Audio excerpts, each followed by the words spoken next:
जन सुराग अभियान के तहत ये पदयात्रा हम लोगों ने शुरू की है।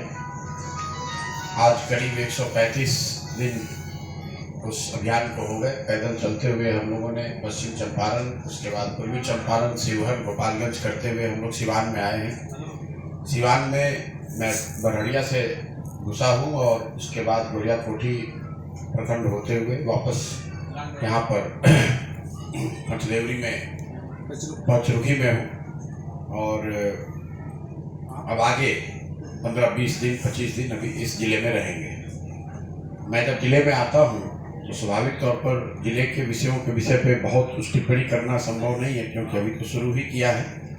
क्या कुछ देख रहे हैं मोटे तौर पर अभी जो पिछले 5-7 दिनों में सिवान में देखा सुना, उस पर एक संक्षिप्त टिप्पणी करूँगा।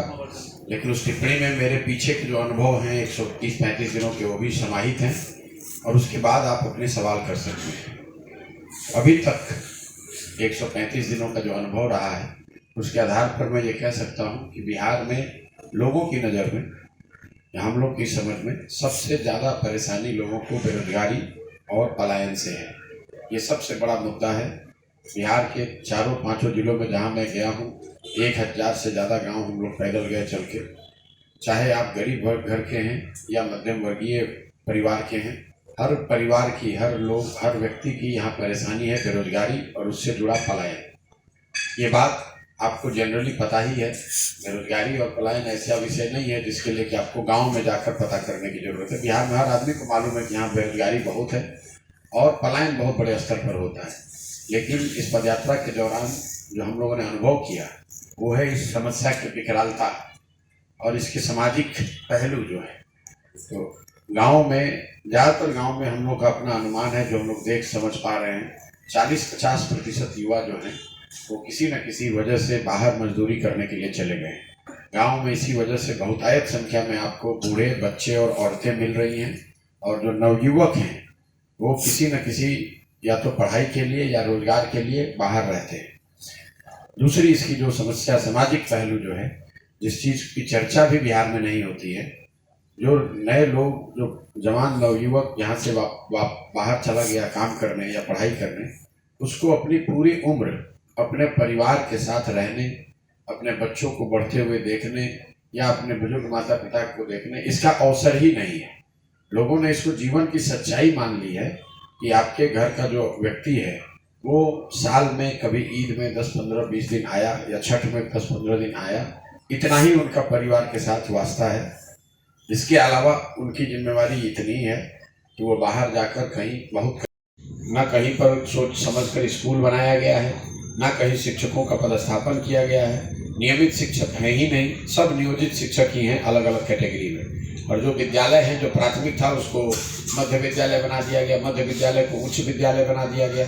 और ये चिंता ही नहीं की गई कि अगर आप प्राथमिक को उच्च विद्यालय या मध्य विद्यालय बना रहे हैं तो वहाँ सुविधाएं बढ़ानी पड़ेंगी, बिल्डिंग बदलना पड़ेगा, नए शिक्षक लाने होंगे।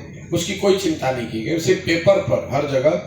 तो मैं कहता हूँ बिहार में जो ये स्कूलिंग है वो अभी उत्क्रमित विद्यालयों और नियोजित शिक्षकों के कंधों पर ये इसका जाल है। तो विद्यालयों को लेकर, पढ़ाई को लेकर सबसे बड़ी समस्या मुझे दिख रही है वो ये है कि physical infrastructure, building, ground, classroom, bench, कुर्सी, टेबल, फिजिकल इंफ्रास्ट्रक्चर, शिक्षक और बच्चे, ये तीन जो स्तंभ हैं शिक्षा के, इन तीनों में समायोजन का न होना। मतलब जहाँ पर बिल्डिंग है, क्लासरूम है, वहाँ टीचर ही नहीं है। जहाँ टीचर है वहाँ पर बिल्डिंग नहीं है। जहाँ दोनों है वहाँ बच्चे नहीं है। बहुतेरे कॉलेज मुझे 5 महीनों में ऐसे मिले जहाँ बड़े बड़े कैंपस हैं, बड़ी बड़ी बिल्डिंग बनी हुई है, वहाँ शिक्षक भी अच्छे हैं, प्रोफेसर लेक्चरर पहले से हैं, बच्चे भी 10,000 हैं, लेकिन पढ़ाई वहाँ भी नहीं हो रही है। तो पूरा जो शिक्षा व्यवस्था है बिहार में, ये विद्यालयों की छवि खिचड़ी बांटने का सेंटर और कॉलेज की छवि डिग्री बांटने के तौर पर, मतलब विद्यालयों से खिचड़ी बट रहा है, कॉलेज से डिग्री बट रहा है, पढ़ाई दोनों में कहीं नहीं हो रहा है। कॉलेज में बच्चे जा रहे हैं नामांकन कराने, एडमिट कार्ड लेकर परीक्षा देने और तीसरी बार वहां से डिग्री लेने के लिए, वो भी डिग्री 3 साल के बजाय 5 साल में, 6 साल में मिलने की वजह से गोपालगंज, सिवान जैसे एरिया में बहुत बड़ी संख्या में लड़के ऐसे मिलते हैं जो बता रहे हैं कि जो यूपी से पढ़ाई कर रहे हैं वो डिग्री उनको, चूंकि बिहार में 5 बरस 6 बरस 7 बरस लग जा रहा है, तो लोग वो डिग्री भी जाकर दूसरे राज्यों से लेकर आ रहे हैं। मैं समझता हूं कि अभी तक जो मैंने देखा है उसमें शिक्षा व्यवस्था का ध्वस्त होना, ये नीतीश कुमार के 17 साल के कालखंड का सबसे बड़ा काला अध्याय है। ऐसा मैं इसलिए कह रहा हूं कि जो लोग बेरोजगार हैं, कृषि की समस्या है, रोड नहीं है, अस्पताल नहीं है, अगर कल होकर बिहार में एक अच्छी सरकार आ जाए तो शायद ये व्यवस्थाएं सुधारी जा सकती हैं। लेकिन 2 पीढ़ियां जो इस ध्वस्त शिक्षा व्यवस्था से पढ़कर निकल गई या डिग्री लेकर निकल गई, अगर कल कोई अच्छी सरकार आ भी जाए तो भी अब वापस आकर वो पढ़ाई नहीं कर सकते हैं। उनको पूरे जीवन शिक्षित समाज के पीछे ही चलना पड़ेगा। ये बहुत बड़ी त्रासदी बिहार के लोगों की, बिहार के समाज के लिए।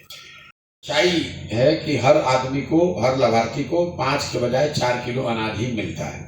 4, सवा 4, पौने 4, लेकिन उसको किसी भी हालत में 5 किलो मिलने वाला तो हमको कोई लाभार्थी मिला नहीं। और ये 4 किलो अनाज इसलिए मिल रहा है क्योंकि प्रखंड के स्तर पर जो अनाज आ रहा है उसमें व्यवस्थित तरीके से 40 रुपये, कहीं 35, कहीं 40, कहीं 45, औसतन 40 रुपये प्रति क्विंटल के दर से पीसी काटा जा रहा है।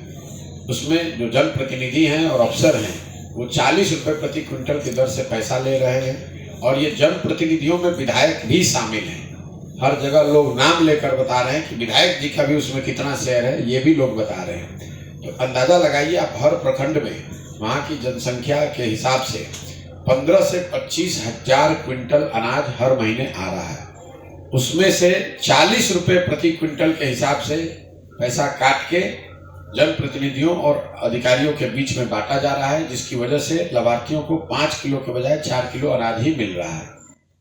दूसरी जो बड़ी योजना है वो है आवास की, इंदिरा आवास योजना, जिसको आजकल हम लोग प्रधानमंत्री आवास योजना कहते हैं।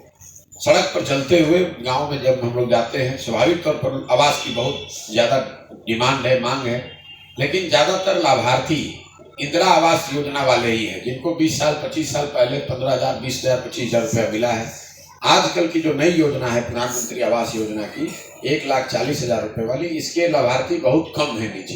ये बहुत कम लोगों को मिला है क्योंकि ज़्यादातर मुखिया, जनप्रतिनिधि, ग्राम सभा वगैरह डिसफंक्शनल हो गया है। वो वही है जो दलाली देकर, पैसा देकर कुछ 2, 4, 5 लोगों को मिल रहा है। जिनको मिल रहा है 1,40,000 रुपये के लाभार्थी जो हैं, उनको व्यवस्थित तरीके से 20 से 40,000 रुपये तक घूस के तौर पर देना है। वो नाम सूची में आने के लिए 1,000 रुपया, आगे बढ़ाने के लिए 2,000 रुपये, पूरी एक व्यवस्था बनी हुई है। आप लोगों को जानकारी होगी। लोग कैमरे पर बताते हैं 20,000 से 40,000 रुपये तक प्रधानमंत्री आवास योजना में लाभार्थियों को पैसा देना पड़ रहा है। जहां पर जनप्रतिनिधि स्वयं से पैसा नहीं ले रहे हैं, वहां पर भी 20-25,000 रुपये अधिकारी तो लेगा ही लेगा। जनप्रतिनिधि इक्का दुक्का ऐसे मिलते हैं जिनके बारे में लोग बताते हैं कि ये पैसा नहीं लेते हैं, लेकिन जहां दोनों ले रहे हैं वहां पर 30,000, 40,000 रुपये लग रहा है। जहां सिर्फ अधिकारी ले रहे हैं उसको 20-25,000 रुपये लग रहा है। लेकिन कोई ऐसी व्यवस्था नहीं है कि किसी को बिना पैसा दिए हुए प्रधानमंत्री आवास योजना का लाभ यहाँ मिल सके।